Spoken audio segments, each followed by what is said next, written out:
Morning, brother. Morning, brother. How you doing? I like that Harley Davidson mug. You like that? Man, Fuck this yeah, I thing, do. this thing will hurt somebody if you chuck it at him. Of course, it costs 25 fucking dollars, so I would hope it would hurt Well, it's somebody. got Harley Davidson written on the side of it. You know what HD stands for? $100. I'm Jake Jacobs, and you're listening to What the Fuck?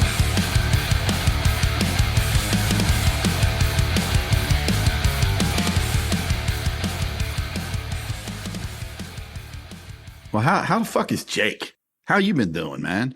I'm good. I don't know what happened. Early December, I just got on this creative streak, for lack of a better word, and I'm like, I need to fucking do something. That kept churning in my mind, and finally I was like, you know what? I could start a podcast. You know, you have to be really niche about that stuff. And some Right. podcasts are so niche that they have a certain audience. What if I would do something like a what the fuck kind of thing, where you basically talk about whatever the hell is on your mind that would cause you to say, what the fuck? It could be personal. It could be something you see in the news. Trying to stay away from the politics because everyone's fucking doing that. And Right. Nah, it's dumb. I don't want to get pigeonholed into, oh, you like a certain part. I don't want any part of that. So I did a test run with Samantha. She's one of my coworkers. Yeah, yeah. And just the simple banter of her and I back and forth, just having a conversation about shit that makes us say or think, what the fuck? So we did another one, and I'm like, you know what? This feels good. This is working. So the whole creative juice is flowing. I don't know where it's coming from, but I'm rolling with it. And then last night, I was like, I could do another one, but make it really niche-y to sailors, specifically sailors. And a lot of people will probably listen to that aren't sailors, just to hear fucking sea stories. Yeah, hear what kind of dumb shit we used to do. Yeah, talking about boot camp stories and talking, yeah. sea stories, port visits, shit like that. People would actually listen to that, especially if they knew it was coming from real sailors. Yeah. And, of course, we may embellish some of those stories, which is totally expected, but, Why not? it is what it is. I'm doing good. I'm in a good headspace. I'm good. Well, you sound good, and if you don't care, I'm going to brag on you a little bit, but kind of for the audience. But Jake and I met in the music business in Nashville. I don't remember when, 2010 maybe. We had these big ideas, and this guy at 40 some odd years old was going to college, sound engineer college, and putting a lot of hard work in. And man, I remember we used to go into the studios with some of these bands, and we got some close friends that we used to record a lot with right there out of Nashville, and spend 18-hour sessions in there, just writing songs and recording and having a fucking blast. Probably drank more Jack Daniels than we needed to. 5 o'clock in the morning. Let's do a Tammy Wynette cover. That's right. Oh yeah, yes, I do recall that. Yeah. That is all. I don't know which one of us is the host, you or me.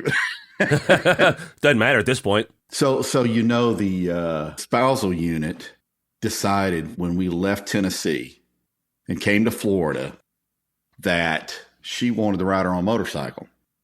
Right. Right. But it started off as a fucking moped. I just want to put on a little sundress and I cruise down to the beach and put my toes in the sand and all that girl shit. So we went and bought her one of these fucking mopeds. Well, being the smart chick she is, she says, this thing only does 35 miles an hour. I'm thinking, well, that sounds like a fucking dude line to me.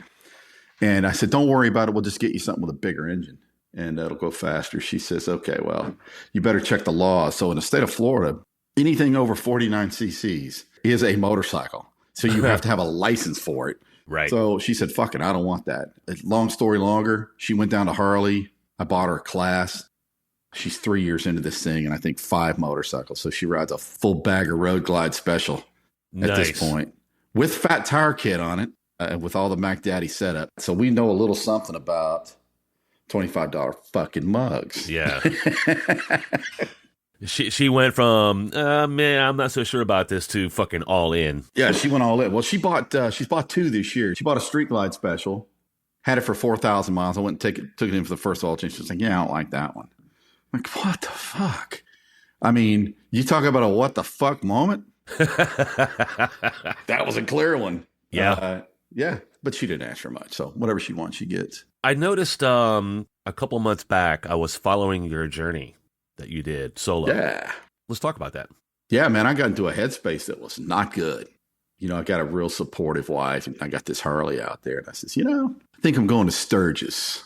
Well, it was, I don't like going to Sturgis when all the people are there because I don't like to do, I don't get real people-y. Yeah. But Yeah, I just packed my shit one day, man, and said, fuck it, I'm out of here. Went up to North Carolina, rode the Blue Ridge Parkway, man. Went up through Kansas and Wyoming, Nebraska, or not Wyoming. That came later. I stayed in Deadwood. I stayed at a fucking casino. There were sheep on the side of the road. Big, I'm talking about mountain goats, whatever they are. There's fucking elk. It was this giant elk. I was thinking, man, that guy looks tasty. There was a big fucking mudslide one night. It came down the side of the hotel. It was just thrilling. It's such a great place. Wow. And I got to see all the cool shit you read about in books, Mount Rushmore and that fucking Indian with his hand out, that never going to finish. Yeah. I went to Wyoming to Devil's Tower. That's a big giant tree stump. If you've never seen it, trust me on this. It's a fucking giant tree stump. It's beautiful. But yeah, man, that was a trip, and came home through Colorado, and which, by the way, not motorcycle friendly roads. If you're riding E470, it's a shit show until you get into Kansas. So I wrote a letter to the governor of Colorado. Said, you should be fucking shamed. You're shameful roads, because the minute I went into Kansas, they were absolutely fabulous. So anyway, we met in Greenville, North Carolina. Melissa rode up from St. Augustine, and we spent a week riding the Blue Ridge Parkway and hanging out in Maggie Valley and doing all that shit right before that fucking thing got washed away by the hurricane. Yeah. Timing's everything, man. Yeah. How many miles total did you put on the bike? Put about 5,500 on that trip. I went to 21 Harley Davidson dealerships, and which was really, really neat. Any issues at all with the bike? Fuck no. Nothing but good. And I put a lot of miles. Listen, I bought this thing in knee jerk, by the way. I know you're surprised about that, Jake. I bought this fucking thing knee jerk. I was already riding a motorcycle less than 2 years old, an Indian. I remember the Indian, and then all of a sudden you went Harley. I'm like, what the fuck? Yeah, well, you remember I was Harley first when I was in Nashville. Yeah, I had the Harley. I bought it there from Ring of Fire, and I never did like that bike. I don't know why. It was a cool looking bike, but it just didn't fit me. In any case, I'm riding this Indian Chief, and we go to this rally. And I walk in this fucking Harley dealership, and they get this bike there that just stuck out to me. I was like, oh, I want that. And the guy was like, it's $60,000. I was like, I don't want that. But then he rolled out this road, because it was ugly. Come on, man. It was yellow, black, and white. It was fucking ugly. But it looked like a bumblebee. And he rolled this fucking road glide out, and he was like, I'll give it away, because nobody's even looked at it. So I bought it. That was May, maybe. So by the time August got around, I had like 15,000 miles on it. Shit. Yeah, I do. I ride. Yeah, I ride, man. I love that thing. But it got me back into a really good headspace. At the end of the day, guys like us, we're just regular. And everybody's got a thing. Well, Neil Peart rode like across the fucking country. Was it something about after his wife died, or his wife and daughter died or something? He kind of left Rush for a little bit, hopped on a fucking motorcycle, and traveled all over the United States just by himself. You figure out real fast that no matter how badass you are, who your name is, or anything else, the world just looks better from the seat of a motorcycle. Yeah. So I had carpal tunnel surgery. Yeah. How was that?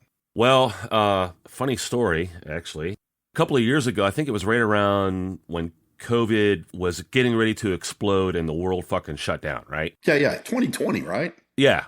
I did something. I don't know what the hell I was doing. I don't know if I was taking out the trash or something, but I felt my rotator cuff. It was like, this really fucking hurts. So the VA was already saying, unless you're dying, don't even bother coming to the ER. Mm-hmm. And unless you have a sucking chest wound, or you're bleeding out of your ass or something, right? So I called, and they did a video appointment, and he had me do a couple of things with my shoulder, and he's like, well, it's kind of hard to tell over the phone, but you might have a torn rotator cuff, but there's really nothing we can fucking do about it now unless you're fucking dying. I'm like, well, it is my dominant arm. So basically, I just pained through that shit, popping fucking ibuprofen or Tylenol, whatever. Yeah. So a couple years pass. Well, more than a couple years. Late September, I was taking the fucking trash out. Literally, that's all I was doing, was taking the trash out. I went to the trash can, threw the bag in the can, and I felt something pop. And it kind of felt like an electrical jolt. But then within about 30 seconds to 45 seconds, I was pain-free. Like, jolt, and then I was, fuck, feels better now. So what happened is, whatever that injury was, it partially tore the long head tendon holding up the bicep, right? When I took the trash out, that fucking tendon snapped. completely ruptured. So now I had this thing. It's called a Popeye deformity. That's what they fucking call it. Yeah, they couldn't think of anything more scientific than that. But I'm a sailor, so it kind of fits, right? Well, they're practicing. Yeah. So I go to the VA, and they're like, "We're pretty sure it's a complete rupture, but we're going to do an MRI just to be sure." So they did the MRI. Takes about 2 weeks to do that, and for the MRI to come back, and they finally get me in for the consult for that. And he's like, "Well, yes, you have a complete rupture, but we typically don't do surgery for that because it's more or less just cosmetic." Mm-hmm. Which he's absolutely right. I mean, there's really only so much they can do. They could, if I had gone right away when it happened, they could have gone in and pulled that tendon up, drilled like a little hole into the bone there and stuck it in there, and it would. Well, that sounds delightful. Yeah. But really, he said, there's another tendon that holds your bicep up, and that's right there at the crease of your elbow. He said, now, if that one would have torn, we'd be doing surgery right now. Huh. He said, if that one goes, then you're fucked. But while he was examining me in that same visit, he started pushing on my hand and my wrist and everything, and then he took my hand and pushed forward. When he did that, I about went through the fucking roof. Yeah. And he goes, do you know you also have carpal tunnel? He said, I don't know if it's because of what happened to your arm and your bicep, but now you have carpal tunnel. So let's do surgery on that. Let's fix that, and then we'll work backward from there. So 2 weeks later, I had surgery on my hand. So I never even had any indication of carpal tunnel. None. I don't know shit about fuck when it comes to that. Here's what I do know. If I can avoid, I like doctors less than I like my drug dealers. Mm-hmm. So, which is what I call my doctors, because that's kind of all they do these days is they just pump you full of shit. And pretty much. Move along. And I'm okay with that. The surgery for this was basically outpatient. They didn't put me to sleep. They don't even recommend that. They just kind of gave me a Did you watch? I didn't watch. They asked me if I wanted to, and I'm like, no, I'm good. I don't know what they gave me. I was awake, and they gave me a local. And by the way, that local was like getting a shot of Novocaine into your gums. Like, imagine getting a needle into the palm of your fucking hand. Like, that was special. But whatever they gave me in the sedative in the IV, dude, that was some good shit. Because all I know was I was in the OR telling jokes and thinking I was charming as fuck in the OR. And 20 minutes later, they're like, you're done. I'm like, I didn't even know you started. Yeah. But I wasn't really loopy. I mean, I was lucid. I was talking, but I didn't feel shit. And you didn't get a fucking name for this shit. Nothing. No. Really? No. All right. Well, do better. But well, I don't know if you knew this, but I was almost a DAPA counselor in the Navy. My first go round at shore duty, my detailer knew that I was from Pennsylvania, so he was trying to get me in Philly somehow. Yeah. He's like, well, I can get you in Philly, he said, but it's going to be as a DAPA counselor. He's like, do you know what that is? I'm like, drug and alcohol? He's like, yeah.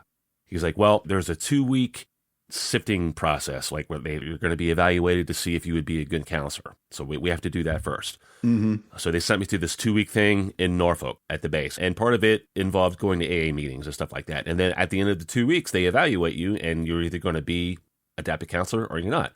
Well, I was not, because at the end of the 2 weeks, they were like, we think that you're just doing this just to get to Pennsylvania because that's where you're from, and we don't think you're an alcoholic. And most of our counselors, have an issue, have a problem with alcohol, so we feel that they make the best counselors. I wasn't drunk enough to be a fucking DAPA counselor. That's awesome. That is the Navy's logic for you, folks. How logic or how logical or illogical was that? I guess I kind of get their point, but.